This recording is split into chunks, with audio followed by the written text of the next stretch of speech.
Well, the 132nd nation may be applying for membership in the UN soon. Bangladesh, the Bengal nation, was proclaimed today in what for 24 years has been East Pakistan. Its Pakistani garrison surrendered last night. Prime Minister Mrs. Gandhi of India informed a cheering parliament in New Delhi. She also declared a unilateral Indian ceasefire in Kashmir in the west to begin at what will be 9:30 Eastern Time tomorrow morning in the United States. President Yahya Khan of Pakistan said he would fight on to victory. However, with almost one-third of his combat troops now prisoners, that's doubtful. We have film from the subcontinent and this report from ABC's George Watson. It's premature to talk about peace tonight. War still continues on the Western Front, and soldiers on both sides are dug in for more fighting. These Indian soldiers are tough Gurkhas, famous for their fighting skills, and in this area they repulsed a major Pakistan tank attack. The Pakistanis left behind several of their made-in-China tanks, but tonight there is news of another big battle in this same place. Indian troops today did hear their victorious leader, Indira Gandhi, as she broadcast the news of Pakistan's surrender in the east. The West Pakistan forces have unconditionally surrendered in Bangladesh. Dhaka is now the free capital of a free country. The entire nation rejoices in this historic event. All nations who value the human spirit will recognize it as a significant milestone in man's quest for liberty. Now the Indians are free to concentrate their forces on the Western Front, and the odds against Pakistan are even more overwhelming. But Pakistan's President Yahya Khan also went on the radio today and broadcast an appeal to his troops to keep on fighting. Assalamu alaikum.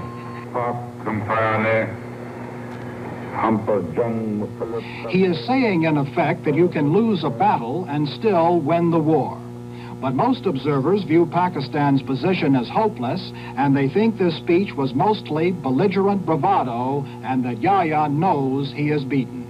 If so, the war could come to a halt, but only if Pakistani troops stop shooting on the Western Front when the Indian ceasefire starts tomorrow morning. This is George Watson, ABC News, reporting. We'll have U.S. reaction to the India-Pakistan development. The White House said today that the possibility of a ceasefire in West Pakistan was an encouraging turn in the Indo-Pakistani situation. White House Press Secretary Ron Ziegler, speaking at Key Biscayne, where the president is staying in touch with developments, told newsmen, if a ceasefire comes and the fighting is stopped, then our objective has come about. The White House is less than happy, however, with a letter that Indian Prime Minister Gandhi sent to President Nixon yesterday. ABC's Bill Gill reports from Key Biscayne. The White House considers the Gandhi letter to Mr. Nixon to be at least frivolous, if not downright silly. Mrs. Gandhi complains to the president that Washington should have demanded that West Pakistan free the Bangladesh leader Mujib, and claims that this alone would have prevented war. News Secretary Ronald Ziegler rejects that claim out of hand, and once again he lays the blame for fighting squarely on the Indian government. Well, you know as well as I do, the way to prevent war is not to start up the tanks, put bullets in the rifles, and fire them. That's the way war is prevented. I think you are also aware of the many diplomatic steps the United States has taken over the last months to work toward a development of a climate for discussion to solve the problems in South Asia. Would the freeing of Mujib have stayed the hand of India? That's difficult to say. I don't know what action the Indian government would have taken if this had taken place. But we still feel, and we do feel, that the way to deal with problems of this type is to sit down and talk about them, to reach political solutions without war. That biting reply is the only response Washington intends to make to Mrs. Gandhi's letter. The White House will now sponsor a resolution in the UN Security Council endorsing a full ceasefire in all of Pakistan, while softening its demands for a full and immediate withdrawal of all foreign troops. Ziegler left open the possibility that the U.S. 7th Fleet may be used to help evacuate the defeated Pakistani troops. A full review of future U.S. policy and strategy in the India-Pakistan problem is now underway in Washington. Bill Gill, ABC News, Key Biscayne, Florida. The Soviet Union reacted quietly to the news of India's victory. The government newspaper Zvestia reported the East Pakistan surrender under the unemotional headline, quote, "On the Indo-Pakistani fronts." Communist China reacted with a warning to Russia and India contained in a formal statement that, quote, "He who plays with fire will be consumed with fire." China also charged today that 7 armed Indians intruded into China last week on the Sikkim border, and she lodged a strong protest with the Indian embassy in Peking. The possibility of big power involvement in the Indo-Pakistani war is still a dangerous element in the situation. Pakistan's Foreign Minister Ali Bhutto, the man who stormed angrily out of the UN Security Council yesterday, talked with us today. ABC's John McVeigh asked him if Russia and China may become further involved if the conflict continues. Well, I would say so. It would be inevitable. It's the subcontinent is inhabited by almost 600 million people. It's an important part of the world. If there has been war and conflict in Southeast Asia, in Vietnam, in Cambodia, and Laos, in those countries for years and years, the future of the subcontinent, I think, is equally important, if not more. But that's, of course, not for us to judge. That's for the world to judge, and for the great powers to judge, and for other nations to judge. We can't talk about our own importance, but I'm sure that there will be responses if this stalemate continues. And we, as I said yesterday, we are really beginning a new page, a very ugly new page. We're starting with the first sentence of it is horrifying, and I don't know really how it will conclude. One of the illusions that written history creates is that the end of a war ends a chapter.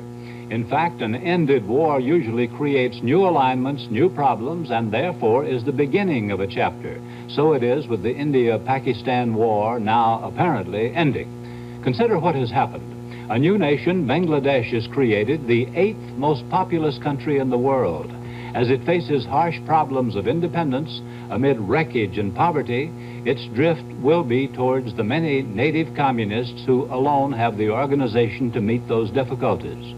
For all her gratitude to Russia, India remains a liberal democracy and does not want another communist and potentially hostile nation on her border. More serious, Bangladesh, East Bengal, borders on India's West Bengal, India's most unruly, pro-communist, separatist province. The prospect of the two Bengals, who have a common tradition, working together against India's central government is one of Mrs. Gandhi's continuing nightmares. Indeed, one reason India moved into East Pakistan was to prevent the chaos there from infecting her own communist-leaning province. What I'm getting at is, though India now much admires Russia, she needs U.S. involvement more than ever as a counterbalance to the vastly increased potential for a communist separatist movement in her own subcontinent. U.S. policy in the war has been flawed, but by moving conspicuously with friendship, with aid, with whatever else constitutes an effective American presence, we could still retrieve our Government position. forces in East Pakistan surrendered today to India, bringing to an end 13 days of bitter fighting on that front. The end came quickly at a racetrack in Dhaka. There, General Niazi gave up the Pakistani armed forces in the east to Indian General Singh Arora. Niazi stripped off his epaulets and touched his forehead to Arora's, signifying subservience. There was rejoicing in the streets of Dhaka. In New Delhi, a cheering, table-thumping parliament heard Indian Prime Minister Gandhi proclaim East Pakistan a free country. She called it Bangladesh, the Bengal nation.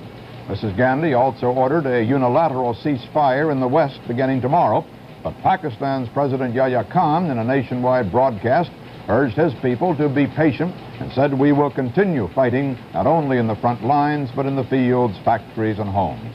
CBS News correspondent Bert Quint, who's been covering the war in the East, returned to Calcutta after today's surrender, and I talked with him by telephone. Did you get the impression that the Indian Army was pretty efficient and the Pakistani Army was not, or how would you compare this? It wasn't so much a question of inefficiency of the Pakistani Army, Walter. It's just that they didn't have a chance from the start. Here were some 70 to 80,000 men in what amounted to a foreign country. East Pakistan is 1,300 air miles away from West Pakistan. The West Pakistanis who were flown over to put down the March uprising by the people favoring autonomy for East Pakistan were strangers. Not only were they strangers, they acted as an occupying force. They were terribly ruthless. These aren't just stories. These are things that we've seen ourselves. There were atrocities committed.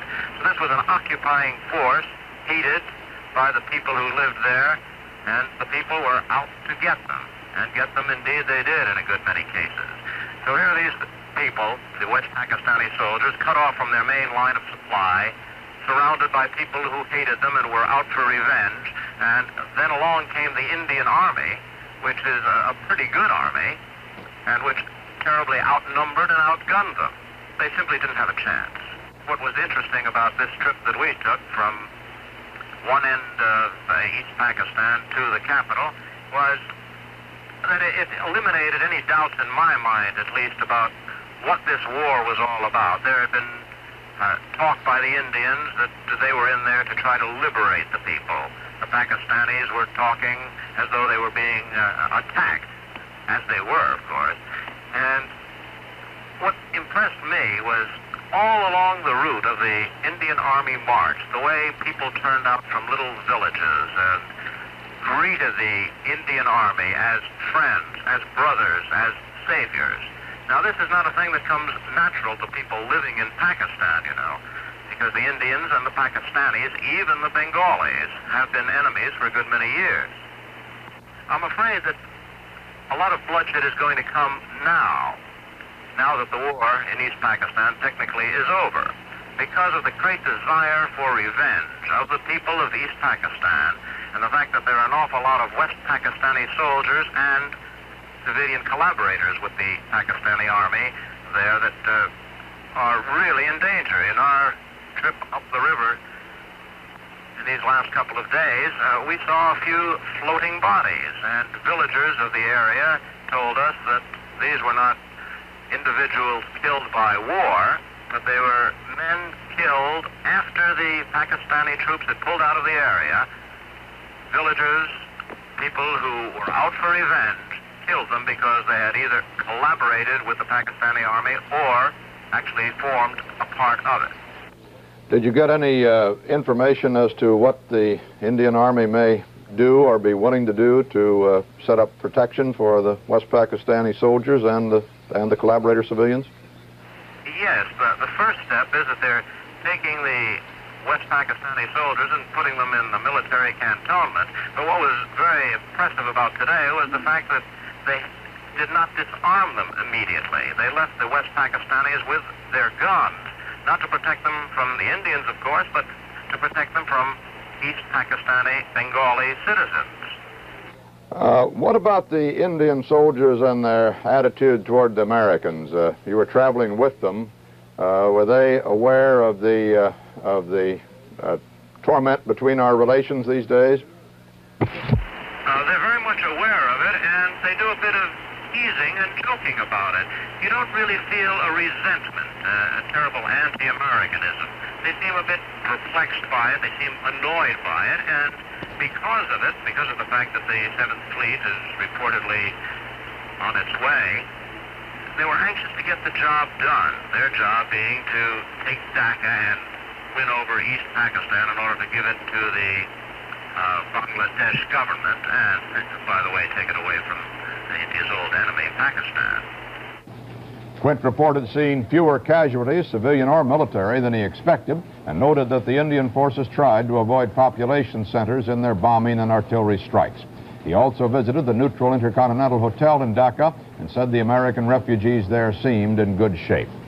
Mrs. Gandhi, in a note to President Nixon, has charged that America and other world powers could have prevented this war by exerting their influence to gain the release of Sheikh Mujibur Rahman. Sheikh Mujib is the popular East Pakistani leader who was arrested last March and imprisoned in West Pakistan. Some say he may be dead. Dan Rather reports from the Florida White House that sources are describing Mr. Nixon as disgusted that Mrs. Gandhi would attempt to blame others for the war. News Secretary Ziegler was instructed to tell newsmen that you don't prevent war by rolling out tanks and weapons. Rather also says the White House is still offering 7th Fleet ships in the Bay of Bengal if India wants to evacuate any Pakistanis, now technically prisoners. In an interview on the CBS Morning News, Pakistan Foreign Minister Bhutto said America and Communist China would probably be called on for more aid to his beleaguered country. We believe the United States people and the United States government have tried their best to assist us. I have no complaints on that score, but if the fighting continues, I think not only the United States but China will have to take much more cognizance of it. But China appears not to be in a position to help you at all. The Himalayas passes are shut now with the winter snow. It has no long-range airlift. Isn't it vain to expect help from that quarter? The snow doesn't last for all times. And as I said, our dispute will continue if India wants to rub our nose to the ground. We cannot allow that to happen. Is it proper to assume that you, as a potential ruler of West Pakistan, are prepared to ask the United States and or China for military assistance, including troops? American troops we do not want. American troops should not leave their shores, not only for Pakistan, for other countries. We fight our own war, but assistance, moral, political, and others, we are prepared to seek. If they give it to us, we'll be grateful. If they don't give it to us, we'll understand.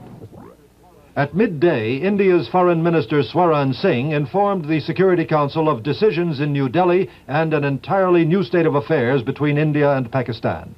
This is, Mr. President, the information that I would like to convey to the Council.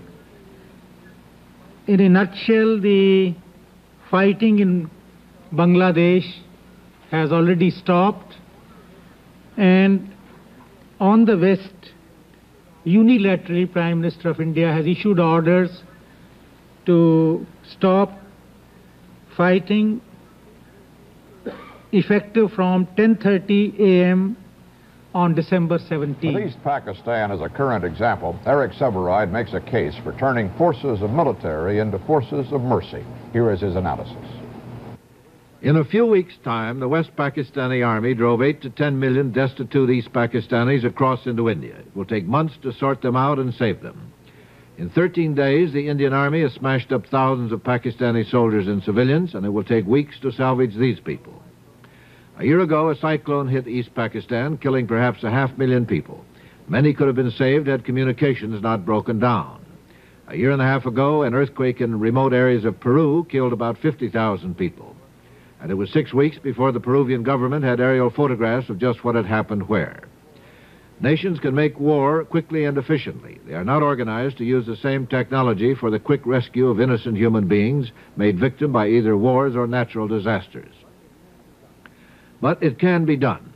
This week, the United Nations General Assembly voted for a long-range program to organize and coordinate disaster relief. It remains mostly a plan on paper, and presumably the United States will pay a heavy proportion of the cost. But technically, if not politically, the United States could do the job itself.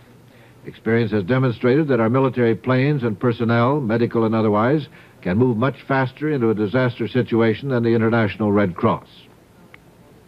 The technology already exists, including the planes, the communications, and the computer systems. It is estimated that 4 or 5 of the modern C-5A cargo planes could have kept Berlin alive in the famous airlift of 48, a job that required fleets of the planes then available. Discussions on how to organize this technology for human relief have been going on here for many weeks, involving government officials, specialists from the so-called think tanks, and private industry. Several years ago, the Pentagon broached a plan for pre-positioning military tanks, guns, and supplies in various spots around the world for quick interventions. Congressmen killed the idea, arguing it would get us into wars too easily and quickly. But the same strategy can be used for relief supplies and personnel to get us into disaster situations easily and quickly. Natural disasters like cyclones, floods, earthquakes repeatedly happen in the same regions of the globe. Help could be close at hand at all times. The whole enterprise could be, for America and America's image in the world, interventionism on the side of the angels. India and Pakistan. At 1 minute after 6 o'clock Eastern Time this morning, East Pakistan ceased to exist and the country of Bangladesh came into being. That was the moment when documents for the surrender of East Pakistan were signed in the capital, Dhaka. In 13 days of fighting, Indian columns had moved relentlessly from the north and west, from the east and south. Perhaps 80,000 soldiers gave up. The ceremony of surrender was held incongruously on a racetrack. There, General J.S. Arora, Chief of India's Eastern Command at the left, formally shook hands with Lieutenant General A.A.K. Niazi, the Pakistani commander. General Arora waved in triumph. General Niazi's face plainly showed his distress. The two men are seen here on the way to the table where the surrender documents were signed. That was done in an instant, but for General Niazi, that was not the only humiliation. He had to hand over his pistol to General Arora, who made sure it was empty. And General Arora tore off General Niazi's shoulder insignia, epaulets and all. Again, very formal, very traditional, but both men are graduates of the Indian Military Academy. Away from the racetrack, in the streets of Dhaka, thousands of Bengalis, many of them hysterical with pleasure, greeted Indian troops. Many of them were relatives and friends of some of the possibly 10 million East Pakistanis who have fled into India since the government repression of last March. Some of the Pakistani refugees have started back to their homes. Siddeswar Dalal and his family fled from a village in Khulna district when the Civil War began. So did his elder brother, Nilkanta Dalal. His wife became sick and died during their flight to India. Their younger brother was taken away by Pakistani soldiers before he could flee, and he is presumed dead. When the news came that the Pakistan Army was no longer in control of Khulna district, the Dalal brothers decided to return home. They crossed the Ichamati River, which is the border at this point between India and East Pakistan, now Bangladesh. From here, they will make their way back to their villages and try to pick up the pieces of their broken lives. It will not be easy, but neither was life in a refugee camp, and they survived that. So did several million other refugees who will follow them down the road back home. Kenley Jones, NBC News, Calcutta. The war for East Pakistan, for Bangladesh, is over, but the war in the West is not 1,000 miles away on the border between West Pakistan and India. That war went on today, and nobody has any idea when it will end. However, Prime Minister Indira Gandhi of India said her Army and Air Force will stop fighting in the West at 9:30 tomorrow morning Eastern Time. But President Yahya of Pakistan said the war was by no means over. We will continue fighting, he told his people. The fighting does continue in the West. There were reports today of a major tank battle along the border, possibly just inside West Pakistan. As many as 40 Pakistani tanks and 15 Indian tanks are said to have been destroyed in furious assaults. In the air, the Pakistanis go on fighting too, with fewer and less modern planes than the Indians. The Pakistan Air Force has a large number of old fighter planes, like these F-86 Sabres, made in the United States during the 1950s.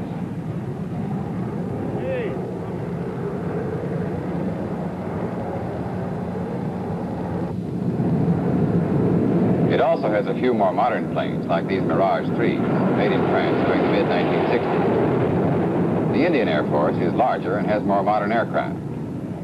That is the French Mirage. Still, the Pakistani Air Force claims it has control of the air over West Pakistan and says it's consistently beating the Indians. The commander of an Air Force base somewhere in West Pakistan says his pilots are better because they believe in their cause. Some of the pilots say the Indian Air Force pilots seem to be afraid of the Pakistanis. They have to be afraid because for the last 1 week or so, we have to see Indian aircraft in Pakistan territory, and especially on our bases. And this proves to the whole world, I mean, we are convinced they are scared of us. Otherwise, why shouldn't they come into our territory when we keep entering their territory the whole day long? Well, I haven't encountered a MiG-21 yet, but I don't think I'll feel any disadvantage being in an F-86 against a MiG-21. None whatsoever, no. He might be able to run away. That's the only disadvantage. But if he wants to fight, he's going to be in trouble with me. There doesn't seem to be any simple explanation of how the Pakistani pilots could be doing as well as they say they're doing. It might be morale, it might be training, it might be tactics. It might not be true. The Pakistani Air Force claims it has shot down 15 enemy planes to one of its own logs.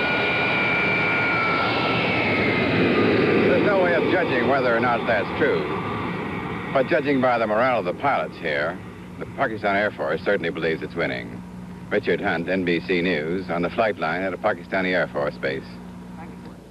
The Indian government today, elated over its victory, made the unusual move of releasing the text of a very sharply worded letter sent to President Nixon by Indian Prime Minister Indira Gandhi. In the letter, Mrs. Gandhi inferentially blames the United States for letting the war start because none of the big powers, she said, could get the leader of the Bangladesh rebels out of jail. The White House reacted swiftly and with anger. Ronald Ziegler, the president's press secretary, said, "The way you avoid war is not starting up tanks and putting bullets into rifles." Relations with India are now at their lowest point since the country became independent in 1947, despite the fact that the United States has given India more aid than any other country. Here, for example, is the level of anti-Americanism in Calcutta. In Calcutta and other Indian cities, there are daily demonstrations against the United States and for the Soviet Union. In the war with Pakistan, many Indians think Moscow has been on their side, while Washington has been on Pakistan's side. At the United States Consulate General, demonstrators turned up with a letter protesting American policy. Many Indians are annoyed because the U.S. accused their country of aggression against Pakistan. The appearance of the American aircraft carrier Enterprise in the Bay of Bengal inflamed Indian public opinion further. The U.S. is accused of gunboat diplomacy and of helping Pakistan. The Russians, on the other hand, are scoring points with the Indian masses. The way many Indians see it, the Soviets have denounced Pakistan's brutal repression of East Bengal's Bangladesh secessionist movement, while Washington has kept silent. Parades to the Soviet Consulate General are comradely, especially since the Russians have signed a friendship treaty with India and are rumored to be considering recognizing India's protege government of Bangladesh. American aid to India is forgotten. George Montgomery, NBC News. In her letter, Mrs. Gandhi says the great powers did not search for a genuine basis of reconciliation for this crisis. The fact is that the United States, while it may have backed the wrong horse in General Yahya Khan of Pakistan, tried persistently for a peaceful solution. Mrs. Gandhi said as long ago as last July that the time for a peaceful solution had passed. The United States tried to get Yahya, who is a stubborn, truculent dictator, to stop his savage repression of the East Pakistanis, and he promised to establish civilian rule in both East and West Pakistan by the end of this month, but the Indians attacked on the 3rd of December. Mrs. Gandhi was told this when she visited the White House in November. She was also told that Yahya was willing to pull his forces back from the border area and willing to have his government negotiate with genuine East Pakistani political leaders. Mrs. Gandhi made no response to that, and the war started a few weeks later, which is why her letter makes such bitter reading in Washington today. As we said earlier, a new country was born today. What was East Pakistan is now Bangladesh, the Bengal nation. The new country is the 8th largest in the world in terms of population, 78 million people.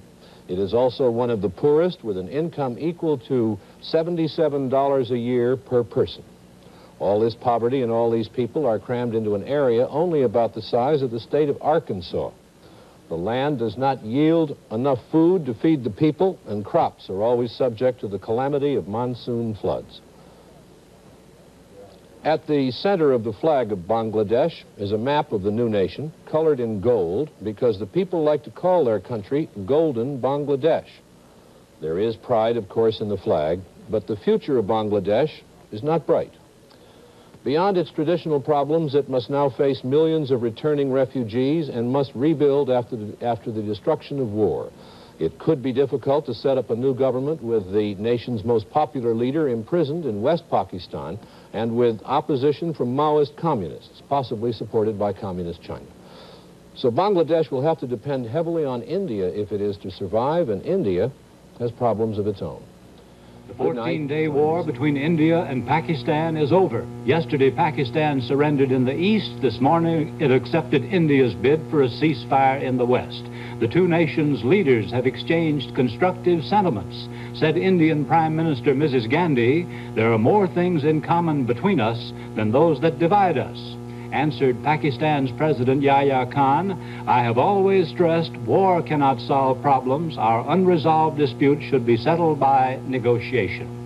With the shooting there about over, the rest to be settled by negotiation, the main remaining question about the conflict involves the United States. Why did we, India's fellow democracy and India's main aid provider, so ardently give moral support to Pakistan throughout?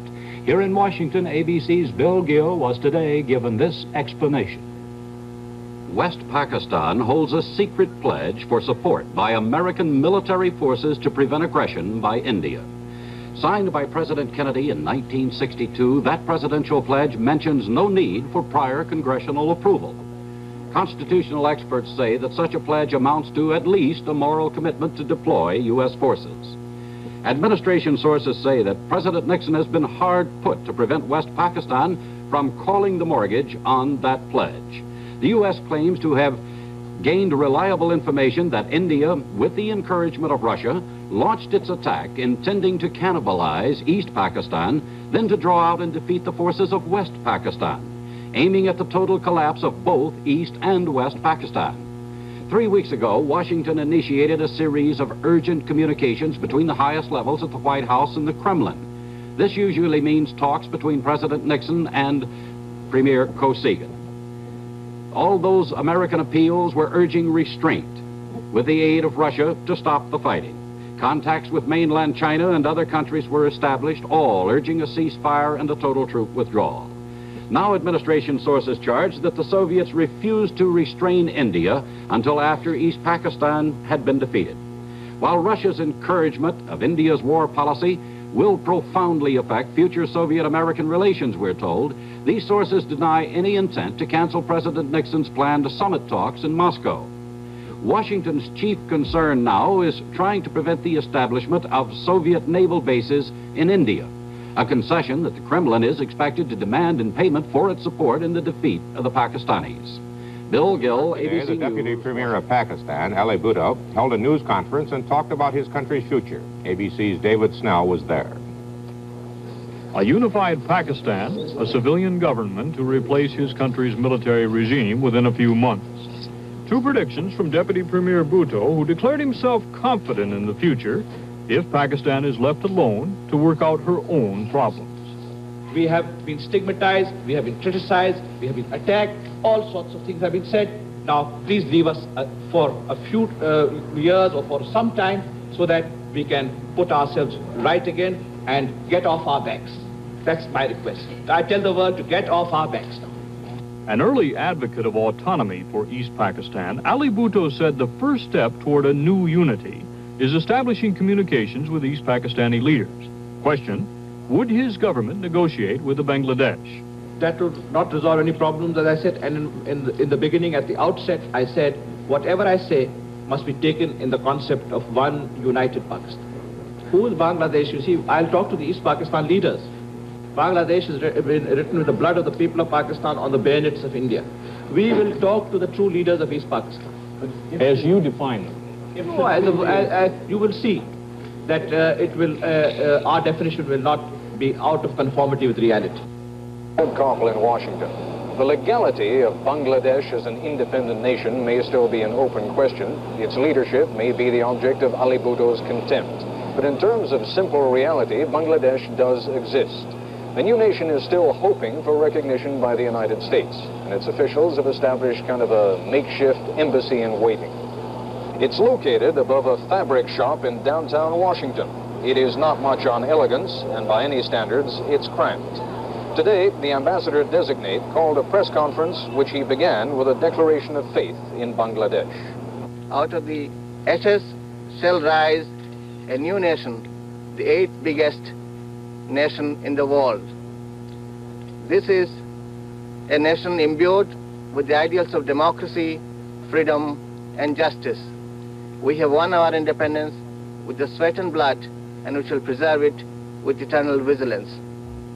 Although the overriding tone of his remarks was one of benign tolerance, Mr. Siddiqui made it clear that there is still unfinished business in the form of 500,000 Bengalis in West Pakistan and the Bangladesh leader, Sheikh Mujibur Rahman, who is in a Pakistani jail. we have no interest in killing more people or in taking revenge or having another massacre with the West Pakistani people that are in our country or the troops. They will be welcome to go back, provided our people are also released and allowed to come back to our country, including our leader Sheikh Mujibur Rahman. And so, even though the war in East Pakistan appears to have been resolved, the fate of the West Pakistani army there is not. This is Ted Koppel, ABC News, Washington. India has reported that its troops suffered 11,000 casualties in the war with Pakistan. Officials in New Delhi said Pakistani losses were far greater. They also said that they are moving thousands of Pakistani troops who were stationed in East Pakistan to India because of resentment toward the soldiers by the province's mostly Bengali population. Pakistan agreed to a ceasefire on the Western Front to match yesterday's surrender in the East. In the final hours before the ceasefire, there was fierce fighting along the 1,500-mile Western Front, both sides making a last grab for territory. In a 14-day war, besides severing East Pakistan from the Karachi government, the Indians claim to have occupied 1,400 square miles in the west, most of it in the desert, but some 400 square miles in the fertile Sialkot region between Punjab and Kashmir. In East Pakistan, there was also some scattered resistance today at Dhaka and near Sylhet and Comilla, perhaps from troops who hadn't heard about the surrender. In Dhaka, there were reports that the triumphant Bangladesh guerrillas were roaming the streets, taking their revenge by killing Pakistani troops and collaborators. Because of the hatred for the Pakistani forces, the Indians said they would be moved from East Pakistan to India for their own protection while a decision is made about repatriating them. In Washington, some East Pakistanis have set up what they hope will become the Bangladesh mission, and Marvin Cow reports. No diplomatic setting could be more modest. Above a sewing shop, up 4 floors. The officially unrecognized diplomats from Bangladesh, their flag scotch-taped to the wall at their first news conference, requesting recognition and aid, but candidly critical of recent American policy towards the subcontinent. Well, as far as we can say, from our point of view, it has not been very helpful. I'm no one to pass judgment on the wisdom of the American foreign policy, but as far as Bangladesh is concerned, I'm afraid it has not been very helpful. We were hoping that America, being the world's most powerful democracy, will be on our side for all the rights which they declared in the Declaration of Independence for individual human being and for colonials. We thought that they will be on our side, but unfortunately we found them on the other side. Must have their own reasons, but we were disappointed. The administration is in no rush to recognize Bangladesh. For the moment, it is taking a deep breath, relieved that a much larger, more dangerous war has been avoided. Officials claim today that the U.S. had reliable evidence that India, with Soviet backing, intended to cap its conquest of East Pakistan with a drive into Kashmir and West Pakistan. At the highest level, the U.S. continually warned Russia to restrain India or run the risk of a basic breakdown in Russian-American relations. At the same time, the U.S. assembled a naval task force and urged Jordan, Turkey, and Iran to help Pakistan if India actually moved against Kashmir. Officials now say the crisis snapped on Wednesday after a sharp White House warning that the president might have to reconsider his Moscow summit. Suddenly, U.S. officials began to see signs of Soviet restraint on India, and a ceasefire ensued. The implication of what officials say tonight is that Russia and India yielded to administration pressure. Marvin Cowell, CBS News, the State Department. India counted up its casualties today and said more than 2,300 of its troops were killed, 6,100 wounded, and 2,100 missing. The Indians said Pakistani casualty figures were certain to be higher, but Pakistan gave out no figures of its own. In addition, India said it lost 45 planes, 73 tanks, and 1 warship. It claimed that Pakistan lost 94 planes, 244 tanks, 2 submarines, 16 gunboats, and 12 other ships. That the India-Pakistan war is re-emphasized, the old Moscow-Peking split was underscored at a banquet in Peking. Zhou Enlai branded India as aggressors and denounced Russia for supporting New Delhi, whereupon the Russian and Indian ambassadors walked out, followed by those from 6 European communist nations. CBS News will present a special report, The 2-Week War, Whose Victory?, on many of these stations at 7:30 Eastern, 6:30 Central Time. But like all wars, it has brought some changes. Here is Eric Severide's analysis. The dust of the India-Pakistani war is settling there and in Moscow, Peking, and Washington. Nothing will be quite the same in the subcontinent itself, or in relations between the subcontinent and the big powers, or between the big powers themselves. Each of the big countries took a hand in the explosive hatreds, fears, and ambitions of the subcontinent. Russia comes off the best for the time being as chief protector of India, a proud, touchy, and unpredictable client state. By default, if nothing else, the United States is pushed a bit closer to communist China. The stage of unfolding history in which this country plays China and Russia against one another, which officials here have said would not occur, remorselessly approaches. One more sovereignty called Bangladesh appears on the political map. In fact, an appendage to India. 70 million people in an area the size of Arkansas, hopelessly poor, mostly illiterate, a vast rural slum toward the suffering of which the U.S. has given $250 million in the last few months. There will have to be more from many sources. However sovereign the new state, men do not live by pride alone. Bangladesh will have its new flag, its new currency, its new government, but it will remain an international charity case for years to come. If there is any reality to the concept of a third world, a grouping of newly independent countries with common interests and neutral as regards the big powers, it has become very hard to see just what the reality is. Its leaders were India, Egypt, and Yugoslavia. All three now have working arrangements with the Soviet Union while maintaining their essential independence. Centers of great power are like magnets, and the iron filings are falling into place. The ideal of Roosevelt's wartime Atlantic Charter and the subsequent United Nations was the end of power balances and spheres of influence. But the push and pull of power and the imperatives of geography have written a very different story the last quarter century, for the ex-colonial regions as well as for others. In terms of stability, it is Europe, the traditional source of great wars, that is doing well, by a combination of power alliances and mutual cooperation. And on the European continent itself, there are no serious territorial disputes for the first time in its modern history. The worst turbulences are in the ex-colonial areas, which supposedly were born afresh, determined to decline the old game of power. Pakistani President Yahya Khan accepted an Indian offer of a ceasefire. The Indians made their offer after their troops and tanks had taken a large chunk of West Pakistani territory in Kashmir, a disputed border area between the two countries, along with other captured territory. Whether India will give that territory back is a matter of conjecture. In 1965, the Indians and the Pakistanis fought a 22-day war in Kashmir. This one lasted 12 days. Indian Prime Minister Indira Gandhi was welcomed today by Parliament in New Delhi with smiles and a garland of flowers. She made a speech offering friendship to Pakistan, saying that the two countries have more things in common than things which divide them. In Calcutta, happy Indians today hanged two men in effigy, President Nixon and Pakistani President Yahya. Bangladesh guerrillas roamed Dhaka today in East Pakistan, or if you like, Bangladesh, fully armed, settling some old scores. The city is so dangerous that the Indians are letting their Pakistani prisoners keep their rifles in self-defense. The United Nations, crippled by 3 Russian vetoes on the side of the Indians, turned away from the war today to other matters, notably the selection of a new Secretary General. And the Nixon administration says the hotline was used at the highest level to Moscow to persuade the Russians that the Indians should stop fighting once East Pakistan had fallen. Washington now says the Russians may have played a useful role in ending the war, which is in some contrast to the tough talk about the Russians we heard earlier this week.